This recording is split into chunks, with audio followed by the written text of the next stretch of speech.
What's up, wizards? It's time for sorcery. I'm gonna make sure that I get it in the camera.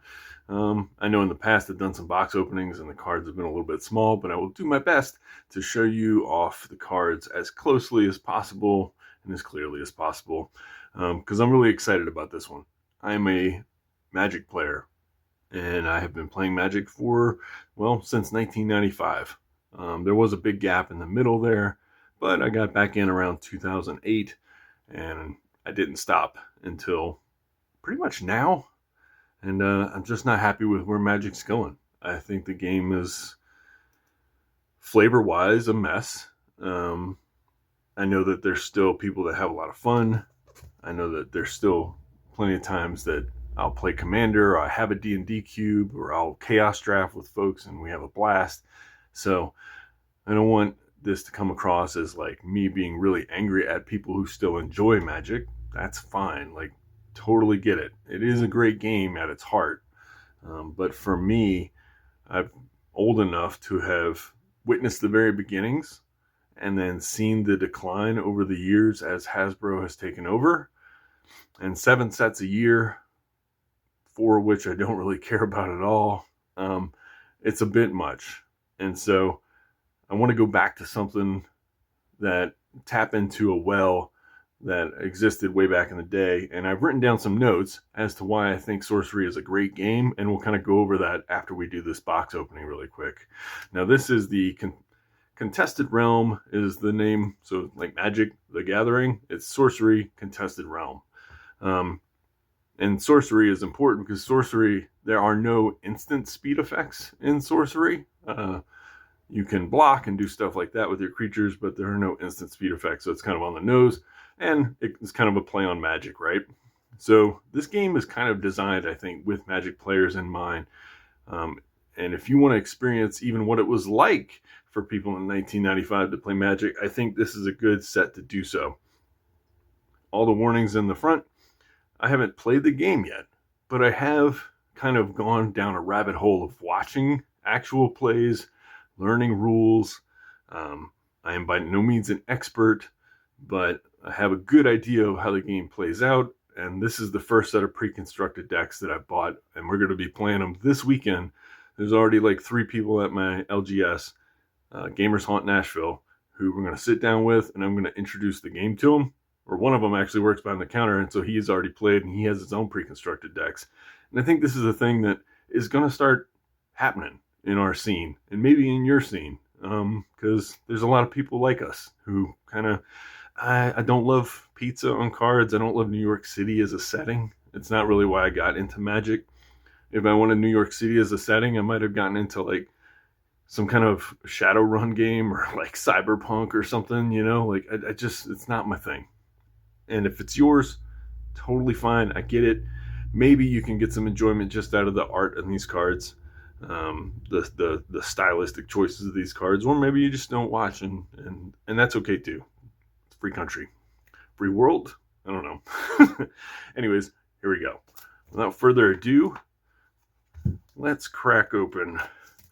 And I apologize to folks for aesthetics. If you see my fingernail, I slammed into a car door. That's great. When I saw Gary Newman live, hits way harder than I thought he would. Like, if you've heard the song In Cars or Cars, then you'll be like, oh, it's real beat boop music.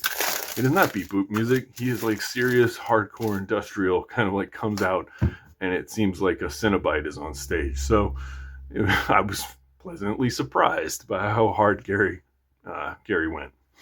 Anywho, we have Sorcery Contested Realm. I just noticed the shiny little, slide that open. It was sealed. All right, so we have 4 constructed decks that follow the elements that are in Sorcery. So just like Magic, how you have mana, forest, mountains, plains, all that stuff. In Sorcery, you have 4 elements. I believe this is going to be, this is your air. This is going to be your fire, water, and earth. And so in later sets, there's all kinds of things like necromancy and stuff like that you can do.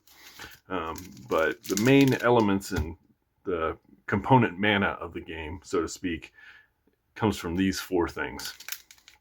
And they give you a little booster pack with the pre-constructed decks. I don't think they do this in the later Gothic set that just released, but they do it with this one right here. And so I'm going to be excited to open this up. And these are the funny, cute little tokens. So I kind of like that you don't want to like completely take up the space. Sorcery is played on a grid. It's more of it can be like, it's Magic plus sort of like a tactical TRPG, TTRPG. And so they've got these little tokens that you can summon, and some of them have a backside to them. So, but it might be a token that like disables a creature or something like that. Or here's a site. There are lands in Sorcery. They're called sites. They get engulfed. And we'll go over a little bit about how the game works as it's played out. But I kind of like these cute little tokens that they give you with this. Look at that little frog. A lot of frogs in Sorcery. I've watched a lot of box openings. There's a ton of frogs. All kinds of frogs. So that to the side. Let's see what else comes in here. We've got some Atlas cards. These are the sites I was talking about. So let's flip these over. And these are just basic sites, and you'll get more in packs and more in the decks. But Rubble, a barren site, demolished and destroyed, provides no mana. But I think it just takes up space. And another thing you might notice is that this, sorry to use that finger, art by Jeff A. Mingus. There are a ton of Magic artists, if you can see that, hopefully. There are a ton of Magic artists who do art for Sorcery, old Magic artists. Jeff Mingus was the one who did Swords to Plowshare, the original Swords to Plowshare. I got to meet him once at a really small convention in New Orleans that had nothing to do with Magic, and it was a good time. So, and then they kind of give you a little rule book to go with it. Nice, feels high quality, has a nice glossary of terms. And then as they kind of show you right there, it has like the 4 elements, fire, air, water, and earth are the symbols. So let's pop into some of these cards to take a look. And this video will be a little bit longer maybe than some of the box openings, maybe not. I just want to take time with these cards, give you a good feel for the game. I'm very excited to play this with friends and introduce it. I love tactical games in general. And this, in a way, if you've ever played the old like Lord of the Rings Decipher card game, or I'm sure there's plenty of other games out there that kind of use sites, like the Lord of the Rings Decipher game would have the Fellowship versus the, Sauron and his minions.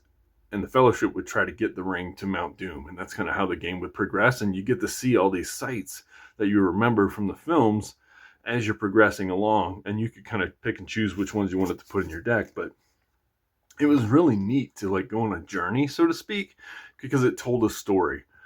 And I think Sorcery, what it does well, that original Magic cards kind of felt like they did, was they told a story. And the story was of a wizard. You're a planeswalker. I don't even know if they used that term back then. I don't think they did. Maybe they did. I can't remember. My brain's all addled by old age. But so this is an example of your wizard. So for the Earth deck, you play the Geomancer. Let's see if we can go ahead and get that just right so you can see it. There we go. So you tap to play or draw a site. If you played an Earth site, fill a void. A void is like an empty space that doesn't have a land in it. Fill a void adjacent to you with Rubble. So that's what this guy would do. So he can tap. He can he can play multiple sites per turn. He gets to play an extra void, so to kind of take up space. And then you can tap, replace an adjacent Rubble with the topmost site of your Atlas. So in Sorcery, you have 2 separate decks that you're playing from. Now I think there's like a third 10 card sideboard, but when this was made, they hadn't developed that part of the game yet. So there's a sight deck and there's a spell deck. And the sight deck and spell deck means that you never get mana screw, which Magic players are familiar with.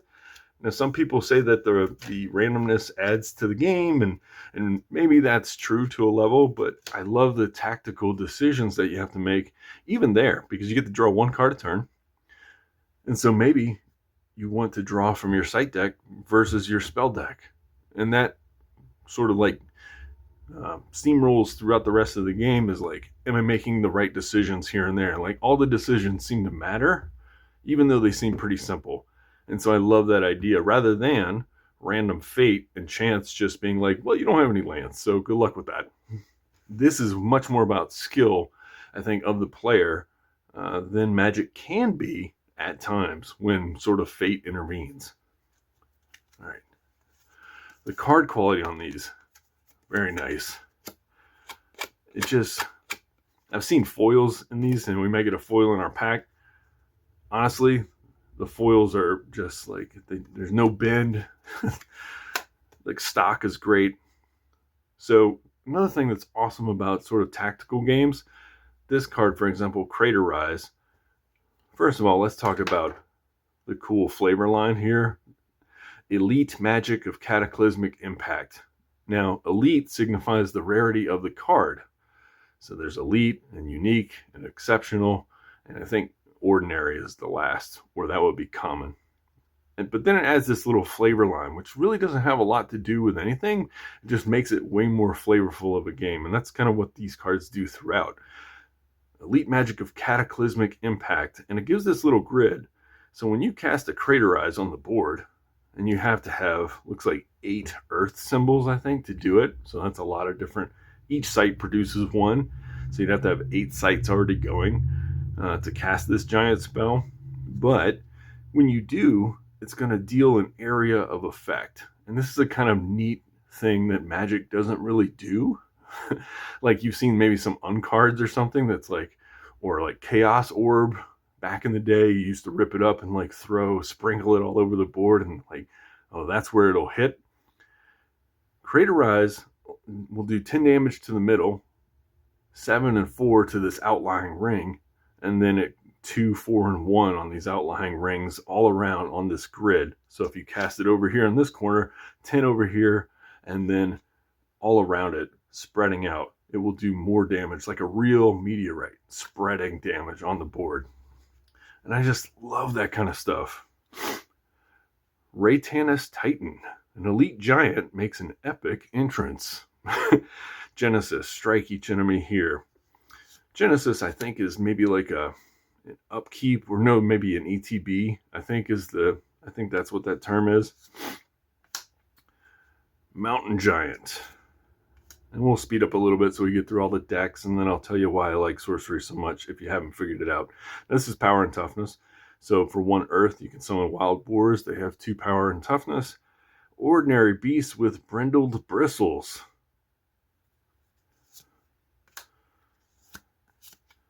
Another cool thing about sorcery is that you have these ordinary cards. You can have 4 ordinary cards in a deck, but the higher you get up in rarity, the less you can have. So it is a really neat deck building challenge that almost mimics, it like combines sort of standard gameplay with sort of commander-ish gameplay where you only have one ofs. So even if you have a Crater Rise, you literally can only play, I think you could play 2 of these. I think Elite is the second rarity, and maybe Unique is the first rarity. So it's like Unique, you can play 1 card. Elite, you can play 2. I think you can play 3 of exceptional cards, which are the uncommons. And then you can play 4 of the ordinary in your deck. So it really diversifies deck building. Land Surveyor. Ordinary Mortal promulgates Royal Decree. Nearby enemies permanently lose stealth. Again, that's sort of like area of effect style. And the flavorful kind of wording of it, like you put these scent hounds down to some invisible or stealthy creature on the other board, and all of a sudden, whoom, they all lose it. Pretty amazing. Belmont Longbowmen, ranged attacks. Again, I won't harp on it too much more because you get it, but I just love the idea of a game that uses sort of a battlefield, quote unquote, like a real battlefield, unlike Magic, where it's like you enter the battlefield, but then there's no like there, you know? There's no flavor to the battlefield, so to speak. It's just a pile of cards. Cave Trolls. Here's a really sweet and flavorful thing. So let's put a sight down real quick. Imagine this site's on our board. We put a Cave Trolls. I don't think we could put it on Rubble because that's really not our site. Maybe we could. I don't remember if you can play monsters on Rubble. But they have a thing called burrowing. And when you burrow in the game, what do you think that would flavorfully be? Well, in Sorcery, there's another mechanic called submerge. And so burrow allows the creature to use an action to go underneath the land. And it can't be hit here. It can't be attacked here. And what it can do is it can like burrow from site to site as it travels on the board. I should say the objective of the game is your sorcerer has 20 health, and the objective, just as in Magic, is to kill the opponent's sorcerer. So what happens is you can attack all their creatures and minions, and you can attack their sites to deal the initial 20 damage, and they go into what is called sudden death. And then it becomes a different type of game. No more can you just attack random sites to deal damage to the sorcerer. They go to 1 HP, and the next attack will kill them, but you have to deal it directly to them. So what happens is you have sort of a sorcerer on the run, flinging spells at the opponents, almost like you're trying to like capture their opposing sorcerer. And I just love the flavor of like, we've had this game where we're like fighting against different sites, having a battle, and now that the battle is won, we are now going after the king. And now the king is on the run, and he's just traveling from site to site, trying to evade capture. And it's this second part of the game, which is, it totally changes that dynamic, and it seems thrilling. So if you had like a, geomancer here, and you had your cave trolls burrowing under the ground, they may be able to pursue the opponent's sorcerer, like underground where it can't be hit or hit by fire bolts or fireballs or whatever. So I love that idea. Just so many flavorful things in this game. And then people like weird cards like this. Pudge Butcher. Yeah. A mobile, so it doesn't move at all. Tap, shoot a projectile. If it hits a unit, drag it to this location. Pudge may fight it. So with this little hook he's got in his hand, does a scorpion get over here, and has 5 power and toughness. So to shoot a projectile, I'm pretty certain it has to be in sort of a straight line. So if you move Pudge Butcher around the battlefield, he could do some serious work. Autumn Unicorn, an exceptional beast, renowned in legend, and doesn't have any like other flavor other than just this sort of poem. So I think you can sense the high fantasy vibes that are here. Slumbering Giantess. When it enters the battlefield, basically, Genesis, fall asleep. And so these aren't like terms. One of the things about Sorcery is they use flavorful language over precise language, I think, in all their cards, which some people may not like, but I find very enchanting because it is very much what original Magic used. And so sometimes you'll have like discussions with the other players, be like, what does this even mean? Now, there is plenty of online resources, official, that can help you parse the language if you really have a disagreement. But a lot of times you could just kind of be like, well, we think it means this. Now, there's a competitive scene, so if you want to know official rules, then you can. Plenty of actual judges and real rulings out there. House Arn Bannerman. Dalian Phalanx, can only move forward. Love it. Love the flavor. Amazon Warriors, ordinary mortals of magnificent stature. King of the Realm.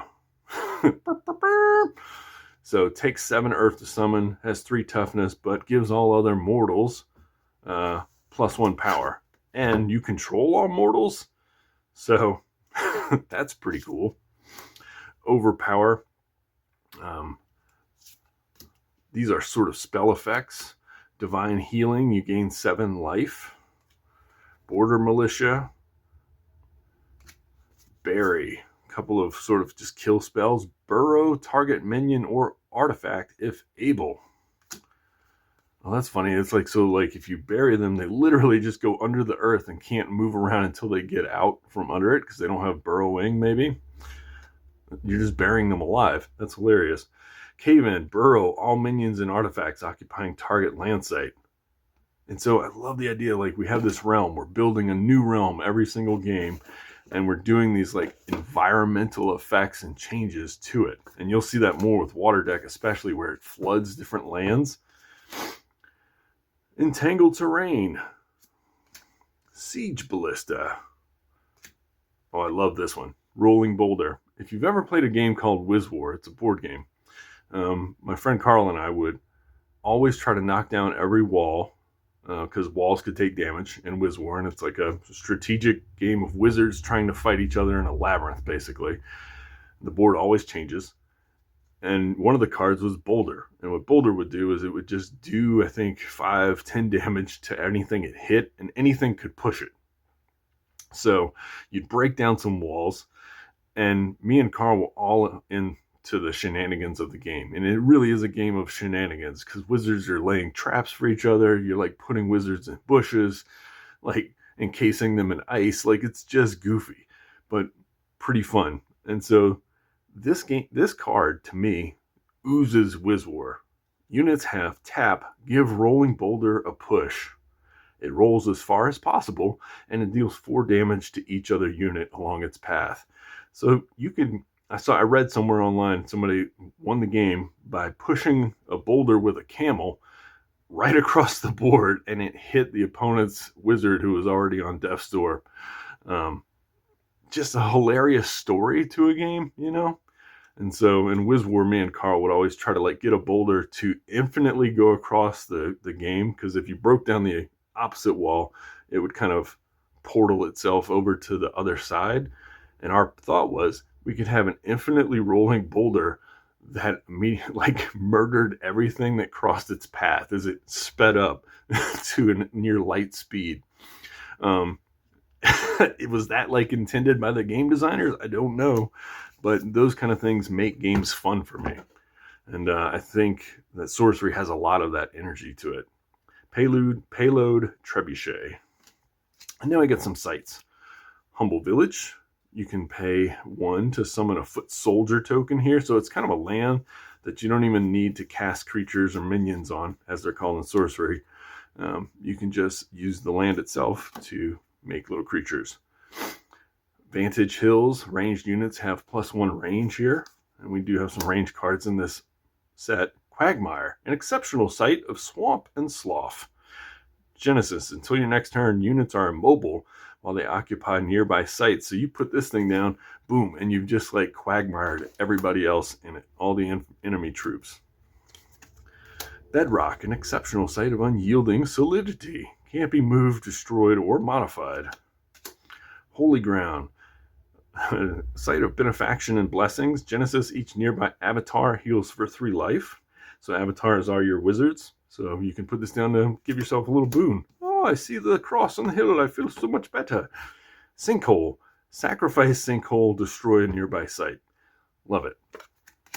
Let's get some of that old school Magic flavor. So I know we're going a little long here, but I won't wax as poetic maybe about the other stuff. We'll just kind of go through these cards a little quicker now that you're getting a feel for it. And then I'll quickly share kind of my 5 reasons why I think Sorcery is just a breath of fresh air for games these days. I don't want to damage these cases. There we go. They all come with this little foam pad inside, which, you know, I can appreciate. I don't know if once you get some sleeves on here, maybe it fills up the whole box itself. Wave Shaper. Tap, play, or draw a site, or tap flood a site near your body of water until you do so. So water, what it wants to do is it wants to sort of spread across the board. So you'll play rivers and streams and all this stuff so that you have submerged or aquatic minions, sort of like this diluvian kraken that can attack and move through the water. And I love that idea because when I used to first start playing Magic, I used to have this idea of like, oh, I love this card called Island Fish Gisconius, and maybe I'll flash it on the screen right here.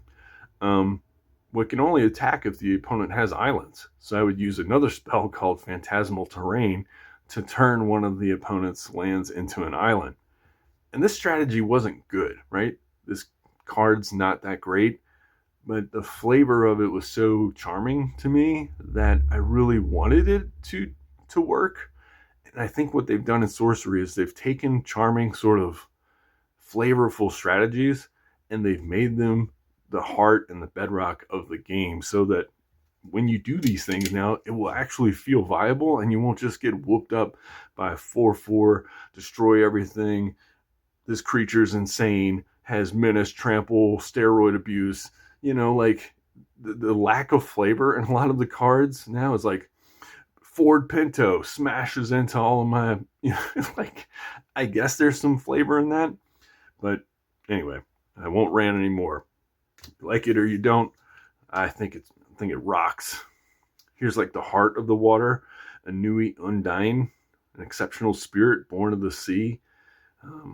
Has 0 power and toughness, however, has +1 power for each site in her body of water. So if you connect a bunch of rivers and streams and stuff, this thing will get huge, like 7/7, 8/8. I don't even know if they refer to it as 7/7 or 8/8 because I think power and toughness are the same. They're one and the same. Sea Serpent, submerge, and this is water bound. So this is a creature that like doesn't go on land, but there are some creatures who can go on land. Look at the flavor of this thing. Sedge crabs can only move themselves sideways. I just love it. I love how stupid and like goofy some of these cards are. But if you kill somebody with sedge crabs, great. Porcupine pufferfish, lethal. So this is sort of like Death Touch in Magic. Tide naiads, submerged. The site is flooded. It is a water site. This site is flooded. So whenever this thing goes down there, it's like a tide comes in and these little crab people come out. Awesome. Swan maidens, airborne and submerged. So they sort of morph, and that's what the picture tells you, the story. Polar bears can move as if the top and the bottom edges of the realm were connected. So they can kind of travel over the ice sheets of the poles of the realm. How flavorful is that? Polar bear can like walk through the bottom, get to the other side, and then take out their opposing sorcerer. Coral reef kelpie, submerge. See, I told you there's a lot of frogs in here. Brobdingnag bullfrog. So this is another great flavorful. Exceptional beast with a giant appetite. Genesis Brobdingnag bullfrog swallows another target minion here. He carries it disabled in his belly until he leaves the realm. The language isn't super precise, but you get it, right? What does that even mean for the state of the board? My guess would be that like he literally kind of sits on top of another creature's, another opponent's minion and just literally carries him around throughout the whole game until you kill off the Brobdingnag bullfrog. Deep sea mermaids. Guile sirens. Submerge. At the start of your turn, force target nearby enemy minion to take a step towards Guile sirens, like a good siren would. Tufted turtles. Pirate ships. And there are homages to old Magic cards in here. You'll see, like in some sets, I don't think we have it in here, but there's a Stone Rain spell, and there's like these creators love Magic, right? So they've recreated sort of the feeling of original Magic when everything kind of felt new and like such a storied thing. I put a cockatrice on the battlefield and it's going to attack your angel, and it just felt more distinct, more, it had the eyes of a child sort of, and I think this game brings that back. Sunken treasure, flood. So affected sites are flooded, they're water sites. This is great flavor for the water deck here. Mariner's Curse, Riptide. Target water site pulls in an above ground unit it's adjacent to, and then you draw a card. This seems like a really good card. Drown. Submerge target minion or artifact if able. Ice Lance. Shoot a piercing projectile. Hits 3 different enemies for different amounts of damage. Font of Life. Each ally heals an amount equal to the number of sites in its body of water. Stormy Seas. Wrath of the Sea. Flood all sites adjacent to a body of water this turn, then submerge all minions and artifacts on the water. Costs 7 water to cast. Seems really good. If you have like a snaking river going through and then all of a sudden it floods, buries everything. So here's some of the sites. Autumn River. Spring River. Summer River. And they fooled you. It's not going to be a winter river. There's no such thing. It's just ice. Undertow, an exceptional site of strong undercurrents. When it comes in, staying within this body of water, move target unit 1 step. So this undertow kind of sucks or pulls a unit in a direction that you wish. Floodplain. Once in your turn, you may flood an adjacent site this turn. The Maelstrom. At the start of your turn, you may pull in each minion in this body of water 1 step. And Island Leviathan, an elite site of dormant monstrosity. You have to have water, and it has 8 power and toughness. And so for 8 water, you can transform this into a monster, an 8/8. Place flooded rubble underneath. The land comes alive. So, pretty cool. All right, let's bust through these. So I hope you're enjoying this video. I know it's a little bit slower, but hey, this is a brand new game. And I want to just give people a good feel for what these cards are. You may have heard people talking about sorcery, and just give you an idea from a Magic player's perspective of what you're getting into. Flamecaller is your avatar. An Inferno Legion, these screaming skeletons. Colicky Dragonettes. Exceptional dragons disgorge dollops of flame. It's like they're coughing up hairballs on people. They're just on fire. Lava Salamander. So Lava Salamander is a fire spellcaster. So this is almost like a proxy for your sorcerer. If this thing is in line sort of with the opponent's monster or board, and your sorcerer isn't, they're often hiding somewhere. Fire Salamander, you can cast spells through it. So it's kind of a neat way to reach out into the opponent's terrain. Ral Dromedary, an ordinary and superbly indifferent beast. Pit Vipers, burrowing, lethal. That's that death touch again. Remlin Nomads. I've seen these have good effect in actual plays. Movement +1. Takes no damage from deserts. Oh, and these are pretty cool. Sacred Scarabs. Airborne. They fly around. Like in Magic, a flying creature that's kind of floating around can't be attacked by a ground creature, but they can fly down to defend. However, Deathrite, which means when they die, deal 3 damage to each unit here. So they explode and fire, and maybe take something out on the way. Wayfaring Pilgrim. Ogre Goons. Ordinary ogres blunder about. I just love those flavor lines, man. They add a little something, a whimsy to the game. Quarrelsome Kobolds. Clamor of Harpies. Petrosian Cavalry. Sandworms. Hillock Basilisk. So this Hillock Basilisk uses some of those disabled little tokens. It turns things to stone, basically. Ascalon Phoenix. Airborne. If it would take damage from a fire spell or ability, it gains +1 power instead. Askelion Cyclops. Doesn't strike back while defending. Wildfire. So this is kind of a cool, it almost feels like an enchantment. It's an exceptional aura. Conjure wildfire atop a single site. And then at the end of the turn, each unit here takes 3 damage, then move Wildfire to an adjacent location it hasn't visited before. If none remain, dispel Wildfire. This card will literally burn the entire realm down if it's allowed to just progress endlessly. Gotta love that flavor. Firebolts. Fireball. Can't go without that. Mad Dash. Blaze. Heat Ray. Yeah, it looks like the old Disintegrate art right here. Minor Explosion. Got to be a callback to that old Disintegrate art. Incinerate. Cone of Flame. Major Explosion. Again, this has that little grid area of effect damage. All right, so we've got Arid Deserts. Deals 1 damage to each minion upon it, other than those sort of those wanderers, those nomads. Red Desert. Deals damage. Remote Desert.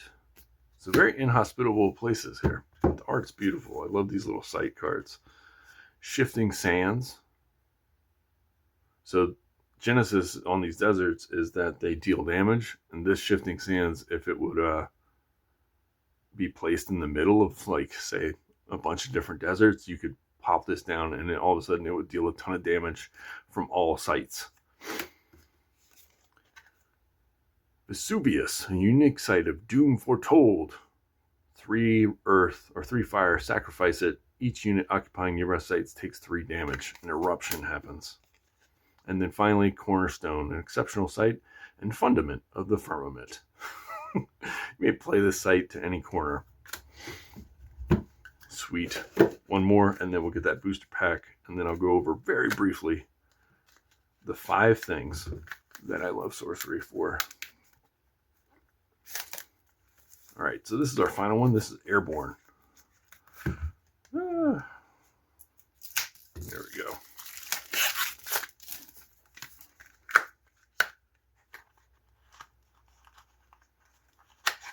There we go.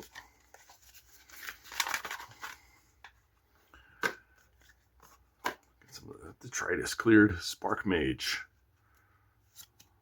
Lightning Bolt, of course, deals 3 damage, as it should. Thunderstorm. At the end of your turn, deal 3 damage to a random unit atop affected sites. Then you may move Thunderstorm, sort of like that wildfire that advanced around. Lasts for only 3 turns, though. Lucky Charm. This is a relic. There are different relics in the game as well. Nimbus Gen. Sling Pixies. Snow Leopard. Cloud Spirit. Dead of Night Demon. An ordinary demon stalks the witching hour. Stealth. So if you have those scent hounds, then you can smell the night demon. I mean, these stories write themselves, right? Spectral Stalker. An ordinary undead roams betwixt the between.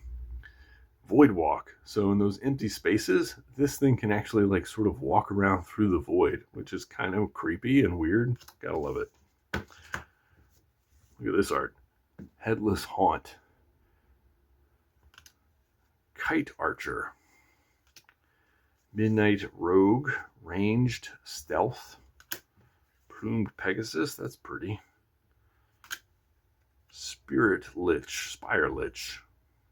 If it's atop a tower, it has +2 power, ranged, and spellcaster. Sweet. Gyre Hippogriffs.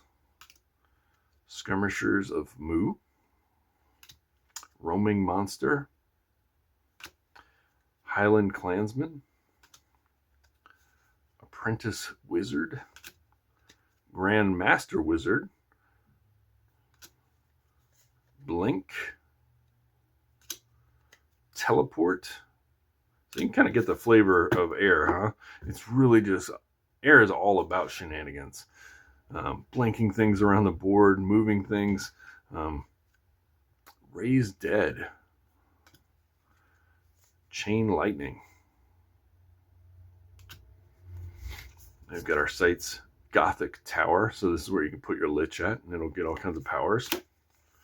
or a dark tower. And I guess the idea is towers connect to the sky, right?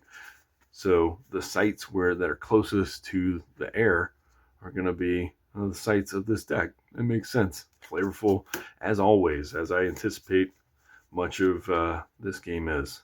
Mountain Pass, Updraft Ridge,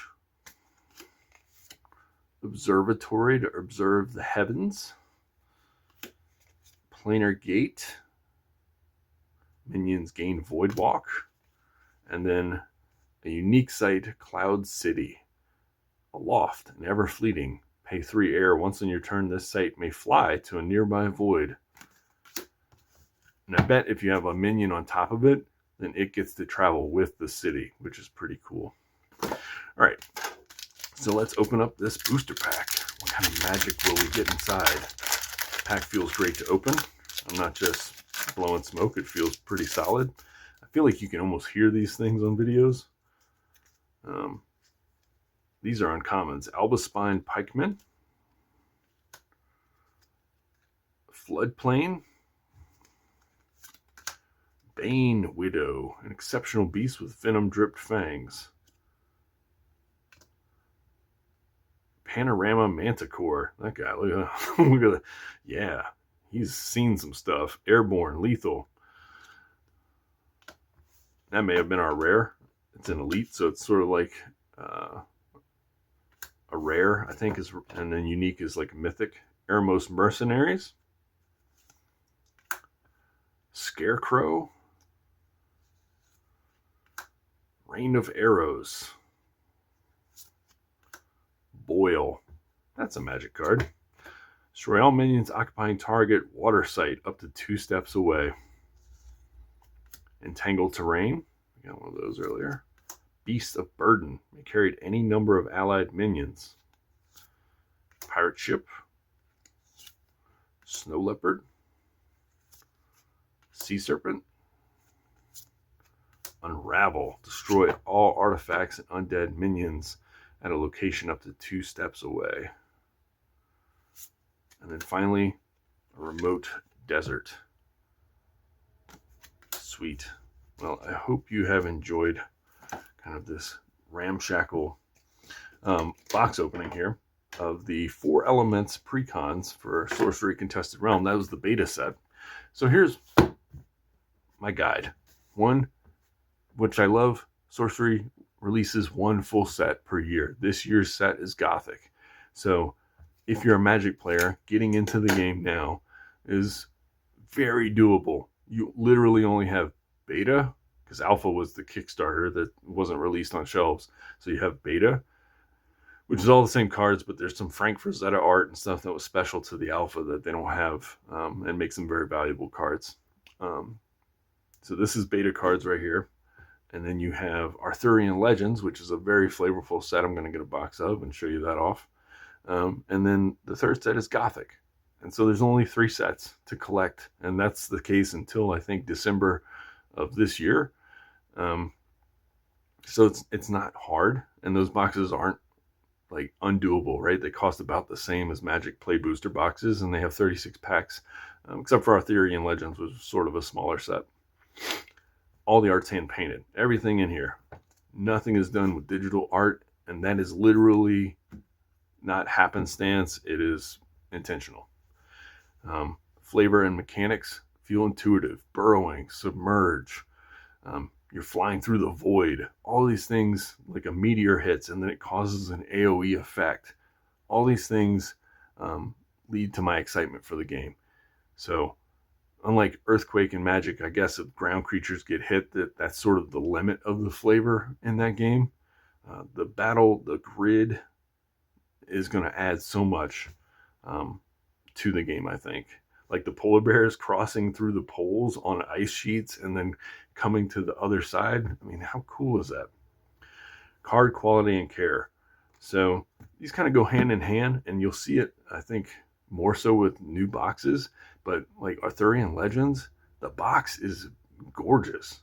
Like, it's just a box. When's the last time you saw a Magic box that wasn't like a special product that was just like a basic ass play booster box that was just beautiful. And not only that, the boxes I've seen have little dividers so that your packs aren't all like shuffling around. They have little paper dividers in between them so they stay in nice solid rows. I mean, it's small little tweaks, but it's a level of care I think that Magic just doesn't have anymore. Mental load. Only have to keep up with one set a year. There's not going to be a ton of special product releases or anything. There was one Ed Beard Jr., who is a Magic artist, an old Magic artist, who released a special Dragon Pack. Totally not necessary to get that at all to play the game, but it was for like SCG Con and stuff like that, or Gen Con maybe it was released. But other than that, nothing else coming out that year. Like just one set to pay attention to.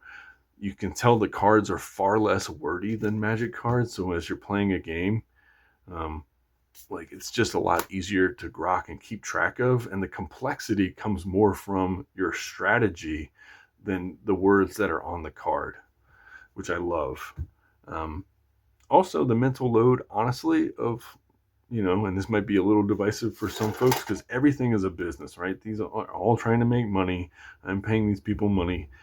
But to me, Magic has gone overboard with that. Like Hasbro is demanding so much cash so often. Like how many product releases? Like there'll be like one, which is Gothic this year. And then Magic, on the other hand, is releasing like 300 something products, including secret layers and random box sets. And it's like, as a Commander player, which was my primary thing, I always had to pay attention to all of that stuff, regardless of whether or not I wanted to buy it, because there was a chance that I would see that stuff across the board. And now with Sorcery, the mental load is just dramatically dropped. I'm just so excited to get into a game where I literally have a year to unpack a whole set, learn new cards as I open them up, and be like, wow, have you seen this? It's going to bring back that old day of like having a trade binder and like showing new cards off to people. That's another thing. Last thing I'll share. It's just another charming little aspect. They do not spoil the sets before they release them. And they actually don't do it. Like, unlike Magic, where you get like some old potato-y photos of like a set from 5 months out, Sorcery literally doesn't spoil it. So there's special cards called curios that are worth a ton of money that you might pull in your boxes. They're very rare, but they might be sketches or weird like misprints. And nobody knows what they are. I have no idea. And the cards themselves, nobody knows. So you're like opening packs as soon as, release date comes. And it's just like a sort of magical sort of experience. But like, what treasures are inside of here? So anyway, that's my ranting and hooting and raving about Sorcery. I hope that you guys join me in the contested realm. I'll be opening a box of Arthurian Legends, and I have a box of Beta coming in as well. And then I'm hoping to get a box of Gothic from my local game store, because I'd like to start supporting them, because they're friends of mine, but they don't carry Sorcery at the moment. And I'm hoping this Saturday when we play some games there, we'll start to make those inroads. Y'all have a good day. Bye.